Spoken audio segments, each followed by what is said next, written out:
साथियों, पूरी दुनिया को करुणा का, अहिंसा का पाठ पढ़ाने वाले गौतम बुद्ध, उनके अनुयायी देश सबसे ज्यादा बौद्ध धर्म यदि हम हमारे भारत से ईस्ट पूर्व की तरफ जाते हैं तो चाहे चाइना हो, कंबोडिया हो, वियतनाम, लाओस, जापान, कोरिया, सर्वाधिक पूरे विश्व में जो बौद्ध धर्म के अनुयायी हैं वो यहीं पर हैं और वो बौद्ध धर्म का पालन भी करते हैं, बड़ी सख्ती से पालन करते हैं और साथ ही वो मांसाहारी भी हैं। और ऐसा जरूरी नहीं, हम एक बहुत बड़ा एक्सक्यूज दे देते हैं कि जो समुद्र किनारे रहते हैं मांसाहार करना उनके लिए अनिवार्य हो जाता है, नहीं तो उनके जीवन पर संकट उत्पन्न हो जाएगा। परंतु ये सभी के सभी देश ऐसे नहीं हैं या फिर इनके सारे हिस्से ऐसे नहीं हैं। तो क्या कारण है कि बौद्ध धर्म का अनुयायी होते हुए भी ये लोग मांसाहार को जस्टिफाई कर देते हैं? इसके पीछे बहुत ही रोचक और छोटी सी कहानी है, उस पर चर्चा करेंगे और साथ ही चर्चा करेंगे 17 नवंबर 2022 के राशिफल के बारे में। तो मेरे बहुत ही प्रिय और बेहद सम्मानित साथियों, हृदय की असीम गहराइयों से अभिनंदन, बहुत बहुत हार्दिक स्वागत। साथियों, गौतम बुद्ध ने अपने शिष्यों से दो बातें भिक्षा के संबंध में खास तौर पर कही थी कि जब भी आप भिक्षा मांगने जाएं तो जो भी आपके कटोरे में, आपके भिक्षा पात्र में पहली वस्तु डाल दी जाए उसी का आपको सेवन करना है। दूसरी बात, किसी भी चीज के लिए मना नहीं करना है, अस्वीकार नहीं करना है। उनका बड़ा अच्छा उद्देश्य था, श्रेष्ठ उद्देश्य था, क्योंकि जब आप अस्वीकार करते हैं तब आप संत नहीं हो सकते। तो ये दोनों सिद्धांत हो रहे थे। अब एक बार घटना ऐसी घटी कि एक उनका शिष्य, एक बौद्ध भिक्षु जब निकला विहार से और भिक्षा मांगने लगा तो वो भिक्षा मांगने को ही था कि एक चील ऊपर से उसके गुजर रही थी अपना शिकार करके। तो चील के मुंह में एक मांस का लोथड़ा था और वो मांस का जो लोथड़ा, जो टुकड़ा है, वो ठीक आकर के उस भिक्षु के भिक्षा पात्र में आकर के गिर जाता है। अब उसको तुरंत वो बात याद आती है कि जो भी पहली वस्तु मिले खाद्य पदार्थ के रूप में उसी का सेवन करना है और अस्वीकार तो बिल्कुल भी नहीं करना। अब धर्म संकट में पड़ गया कि यह है तो मांसाहार। तब तक मांसाहार नहीं करते थे बौद्ध धर्म के अनुयायी। अब उसने सोचा कि अब क्या बात करें। लोगों को भी जिज्ञासा हुई, उसके साथ में जो दूसरे शिष्य थे, कि अब गौतम बुद्ध इसका क्या समाधान निकालेंगे। इसके लिए वो चल पड़े कि अब चल के गुरुदेव से ही बात करते हैं। जब वो गौतम बुद्ध के पास में आए और उनसे ये प्रश्न पूछा तो एक बार के लिए तो गौतम बुद्ध भी स्वयं धर्म संकट में पड़ गए, क्योंकि यदि वो कहते हैं कि आप इसको सहर्ष स्वीकार करिए तो वो फिर अहिंसा की बात कहाँ करेंगे। फिर तो मांसाहार लोग करने लगेंगे कि हाँ ठीक है, फिर मांसाहार भी सही है। और यदि वो ये कहते हैं कि ये मत करो तो लोग फिर अस्वीकरण, क्योंकि लोगों को केवल अपने मन माफिक करने का कोई एक रास्ता, कोई एक लूप होल चाहिए होता है। तो कुल मिलाकर के जो निर्णय गौतम बुद्ध ने सुनाया वो यही सुनाया कि यह है तो गलत, परंतु यदि पशु पक्षी मरा हुआ है तो उसका सेवन किया जा सकता है। अब ये बात जब कह दी तो इसी बात का सहारा लेकर के, हालांकि उन्होंने तो ये सोच करके कही कि ऐसा तो है नहीं कि रोज रोज इस प्रकार की घटनाएं घटेंगी कि उड़ते हुए पक्षी पर जो है वो अपना मांस किसी के भिक्षा पात्र में छोड़ दें, इसलिए उन्होंने उस संदर्भ में ये बात कही थी। परंतु इसी बात का सहारा लेकर के ये सारे जो बौद्ध धर्म के अनुयायी देश हैं वो मांसाहार को भी जस्टिफाई कर लेते हैं। तो ये कारण है इसका। और साथ ही इससे हमें ये भी सीख मिलती है कि हम भी कई बार उपाय बतलाते हैं, लोग कुंडली विश्लेषण के लिए आते हैं, परंतु वो सुनना वही चाहते हैं जो उनके मन में है। कठोर वाक्य, कड़वा लगने वाला वाक्य वो नहीं सुनना चाहते। जीवन में किसी समस्या का सामना कर रहे हैं, जैसे कि शादी में देरी होना, पति पत्नी में मनमुटाव या तलाक तक की नौबत आ जाना, संतान का प्राप्त न हो पाना, नौकरी या धन प्राप्ति में बाधा आना, जीवन के प्रत्येक क्षेत्र में किसी न किसी प्रकार की बाधा आना, तो आज ही अपनी जन्म पत्रिका का संपूर्ण विश्लेषण करवाएं और पाएं समस्या से सदैव के लिए मुक्ति। खैर साथियों, हम आते हैं आज के हमारे मुद्दे पर। सबसे पहले संक्षेप में चर्चा कर लेते हैं पंचांग की। अंग्रेजी तारीख जो है वो 17 नवंबर 2022 है। आज वार गुरुवार है और हिंदी माह मार्गशीर्ष माह अभी चल रहा है, उसका कृष्ण पक्ष, और आज तिथि जो है वो अष्टमी तिथि है, नक्षत्र मघा है और योग ऐन्द्र नामक योग है। आज लाला लाजपत राय की पुण्यतिथि भी है, तो उनको भी हम अपने श्रद्धा सुमन अर्पित करते हैं। तो आज के दिन यदि आपको कोई बड़ा महत्वपूर्ण कार्य, मांगलिक कार्य करना है, शुभ कार्य करना है, तो अभिजीत मुहूर्त सुबह 11:44 से लेकर के दोपहर के 12:27 तक रहेगा। और इसके अलावा 2 और समय आप नोट डाउन कर लीजिए जिस समय आपको बच करके रहना है, किसी भी प्रकार का शुभ, मांगलिक या महत्वपूर्ण कार्य नहीं करना है।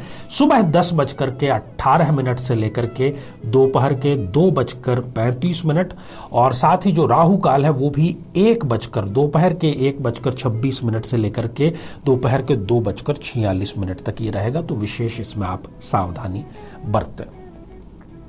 साथियों, आगे राशिफल का सिलसिला हम बढ़ाएं उससे पहले एक सूचना भी आपको दे दें कि हमारी श्रृंखला चल रही है और आज उसमें नंबर है तुला लग्न का। कौन सा वो कारण है जिस वजह से तुला लग्न के जातक या जातिका का विवाह संपन्न नहीं हो पाता, और साथ ही उपाय की भी चर्चा हम करेंगे। तो शुरुआत करते हैं साथियों मेष राशि से। मेष राशि के जो जातक हैं और विदेश यात्रा करने की, वहां पर बसने की, किसी भी कार्य से विदेश जाने की यदि वो योजना बना रहे हैं तो आज वो योजना फलीभूत होगी। कागजी कार्यवाही संबंधी, वीजा संबंधी जो कार्य है यदि आज वो करते हैं तो उनको सफलता अवश्य ही मिलेगी। किसी शादी समारोह में, किसी पार्टी में शिरकत करने का भी आपको मौका मिलेगा और ज़रूरत से ज़्यादा आपको आज अपने पेट का और पाचन तंत्र का ध्यान रखने की आवश्यकता है, क्योंकि इसमें गड़बड़ी के संकेत स्पष्ट रूप से मिल रहे हैं। साथियों, वृषभ राशि के जो जातक हैं उनको आज कहीं से आकस्मिक धन लाभ होता हुआ नजर आ रहा है और आज का जो दिन है खासतौर पर निवेश के लिए बहुत अच्छा दिन है। तो जो भी आपके चुनिंदा निवेश के क्षेत्र है उसमें आज निवेश करें यदि आपके पास में इस प्रकार की संभावना है तो। एक नौकरी का अवसर जो बेरोजगार भाई बहन है उनको कहीं से प्राप्त होगा, पर हो सकता है कि क्योंकि इस बात की भी प्रबल संभावना है कि आप कोई एक कारण निकाल करके उसको रिजेक्ट करने का कार्य करेंगे।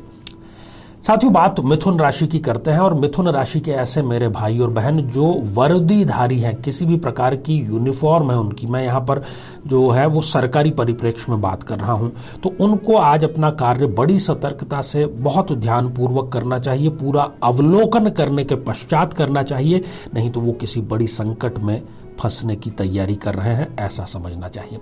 आज जो दिन भर है वो बाधाओं वाला दिन यदि इसको कहें तो बिल्कुल भी गलत नहीं होगा। एक के बाद में दूसरी, के बाद में तीसरी, इस प्रकार से जो धारावाहिक रूप में बाधाएं आती रहेंगी, परंतु बहुत ज्यादा चिंताजनक बात नहीं है।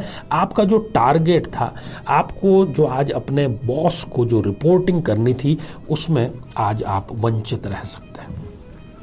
साथियों, कर्क राशि के जो जातक हैं, धन की कमी की वजह से अपनी किसी इच्छा को आपको दबाना पड़ सकता है। अपने बहुत ही करीबी व्यक्ति जो आपके दिल के बहुत करीब है उससे आपका मनमुटाव हो सकता है और यह भी हो सकता है कि आपका जो ज्यादातर समय है वो आज घर पर ही बीते।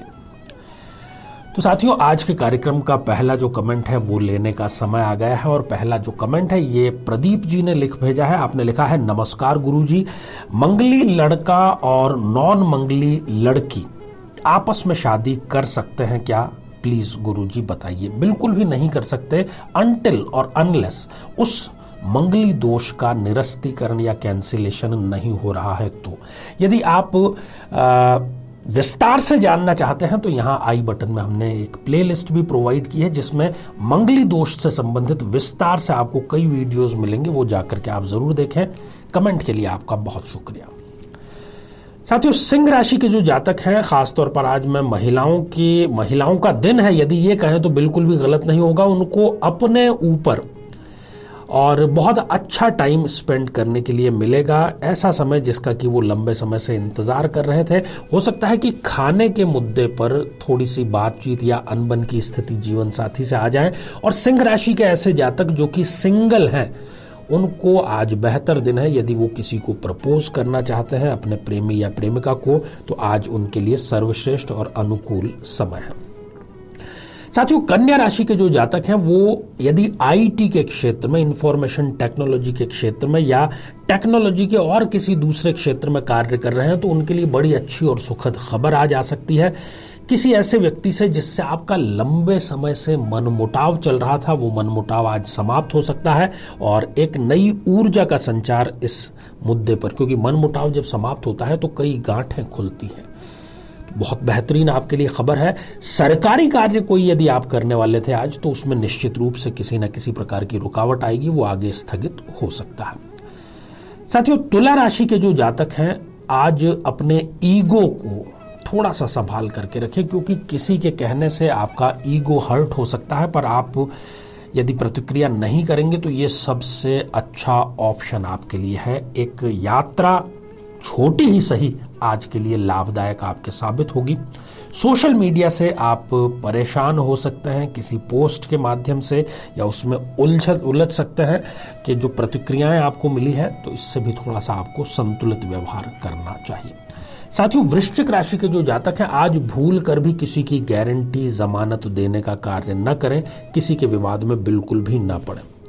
दूसरी बात, आपकी ही कोई पुरानी बात खुल सकती है जो आप नहीं चाहते थे कि अधिकांश लोगों को उस बारे में पता चले, और अपने जो कीमती सामान है उसकी आज अतिरिक्त सुरक्षा, अतिरिक्त ध्यान रखने की आपको आवश्यकता है। साथियों, बढ़ते हैं आज के हमारे दूसरे कमेंट की तरफ, और ये कमेंट सोमेंद्र शंकर बॉस जी ने लिख भेजा है।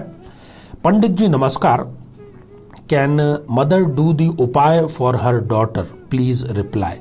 देखिए, खुद मरे बिना क्या कोई आज तक स्वर्ग में गया है? यही बात उपायों पर भी लागू होती है। कुछ ऐसे उपाय होते हैं जो स्वयं जातक या जातिका जब तक नहीं करेगी तब तक उसको लाभ नहीं मिलेगा, तो ये भी उपाय उनमें से ही एक उपाय है। साथियों, बात धनु राशि की करते हैं। यदि आज न्यायालय में किसी प्रकार का विवाद है या अन्य किसी प्रकार का विवाद है, तो आज उसमें आपकी विजय श्री सुनिश्चित है। सरकारी कार्य यदि आप कर रहे हैं, तो विभागीय कार्यवाही यदि कोई आपके ऊपर अटकी हुई है, चल रही है, तो उसमें भी आपकी विजय जो है वो सुनिश्चित रूप से होगी। और समय जो है वो पूर्ण रूप से कहें कि आपके अनुकूल है, तो बिल्कुल भी गलत नहीं होगा। मकर राशि, साथियों, मकर राशि के साथ में आज कुछ ऐसा होगा कि उनको ऐसा एहसास होगा कि इतिहास दोहराया जा रहा है। ये तो पहले भी हो चुका है, ऐसा आपको एहसास होगा। और ये मैं सही और सकारात्मक संदर्भ में आपको कह रहा हूं, इसलिए घबराहट की आपको जरूरत नहीं है। मकर राशि के आप हैं, और यदि आप अपने भाई बहनों में सबसे बड़े हैं, तो फिर आपको भाई बहनों, अपने छोटे भाई बहनों से संबंधित किसी न किसी प्रकार का संकट, मनमुटाव की स्थिति उत्पन्न हो सकती है। आज के दिन किसी भी प्रकार के, चाहे वो छोटा ही क्यों ना हो, निवेश करने से आपको बचना चाहिए। कुंभ राशि के जो जातक हैं, कोई खोई हुई वस्तु आपको मिल सकती है जिसकी आपको जरूरत थी। लंबे समय से आप उसको खोज रहे थे, आपने निर्णय भी ले लिया था कि अब तो मुझे दूसरी वस्तु इसके स्थान पर खरीदनी पड़ेगी, तो वो मिल जाने का आपको सुकून आज जरूर मिलेगा। किसी प्रकार के विवाद में हार की या सरेंडर की स्थिति आ सकती है, तो सलाह आपके लिए यही है कि आप विवाद से बचें। आपकी जो शक्ति है, जो अथॉरिटी है, उसका गलत प्रयोग आज के दिन आपको करने से निश्चित रूप से बचना चाहिए। बात मीन राशि की करते हैं। साथियों, आपका जो कार्य है वो संपर्कों के माध्यम से, जान पहचान के माध्यम से ही सही आज बन जाएगा। यदि आपकी कोई महिला मित्र है या आपका कोई पुरुष मित्र है, गर्लफ्रेंड, बॉयफ्रेंड जिसको हम कहते हैं, उससे किसी प्रकार की चीटिंग होने का अंदेशा आपको मिलेगा। हो सकता है कोई सबूत भी आपको मिल जाए।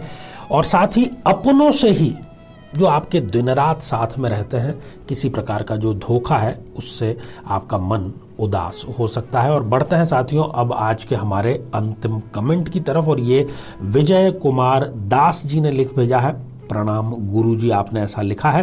तो विजय कुमार जी, आपकी प्रत्येक क्षेत्र में विजय हो, ऐसी ईश्वर से प्रार्थना करते हैं। तो आइए साथियों, अब बहुत ही महत्वपूर्ण सेक्शन कुंडली विश्लेषण के सेक्शन पर अपन बात करेंगे। और आज बारी है, जैसा कि पहले भी आपको सूचना दी गई है, तुला लग्न की। तो तुला लग्न की ये जो आप जन्म पत्रिका देख रहे हैं 7 नंबर से प्रारंभ हो रही है। कब ऐसी परिस्थितियां बनती हैं कि शादी की आयु जो है 30 या उसके बाद, तो वो जो आयु है वो तो बीत जाती है परंतु शादी संपन्न नहीं हो पाती। कारण है इस जन्म पत्रिका में मंगल देव। मंगल इस जन्म पत्रिका में सप्तमेश है, विवाह के कारक है, परंतु वो मारक भी है इस जन्म पत्रिका में, द्वितीयेश और सप्तमेश दोनों होकर के। यदि इस जन्म पत्रिका में वो अपने से, जिस भाव के वो सप्तमेश सप्तम भाव के स्वामी हैं, अपने से छठे या 12वें जाकर के वो बैठ जाते हैं, अर्थात इस जन्म पत्रिका की यदि बात करें तो 12th हाउस में या छठे भाव में जाकर के वो बैठ जाते हैं, तो विवाह होता ही नहीं है। अधिकांश मामलों में बहुत डीले होता है, हो भी जाए तो वो होकर के टूटने की कगार पर आ जाता है। ऐसा व्यक्ति शत्रुओं पर तो विजय प्राप्त कर लेता है परंतु अपने ही लोगों से सदैव परेशान रहता है। खर्चीला जरूरत से ज्यादा होता है। सरकारी कार्य इनके कभी भी आज तक सही समय पर होते नहीं देखे गए हैं। यदि आप चाहते हैं कि विवाह का प्रस्ताव अगले 27 दिन में ही आपके पास में आ जाए तो किसी भी दिन से प्रारंभ करते हुए लगातार 27 दिनों तक किसी भी दिव्यांग व्यक्ति को खाद्य पदार्थ आप प्रदान करें, चाहे रोजाना एक ही व्यक्ति को क्यों ना करें, करना आपको ये जरूर है। तो साथियों, आज के लिए केवल इतना ही, और इसी मंगल कामना के साथ में कि आप सभी स्वस्थ, समृद्ध और शांतिपूर्वक जीवन व्यतीत करें। नमस्कार।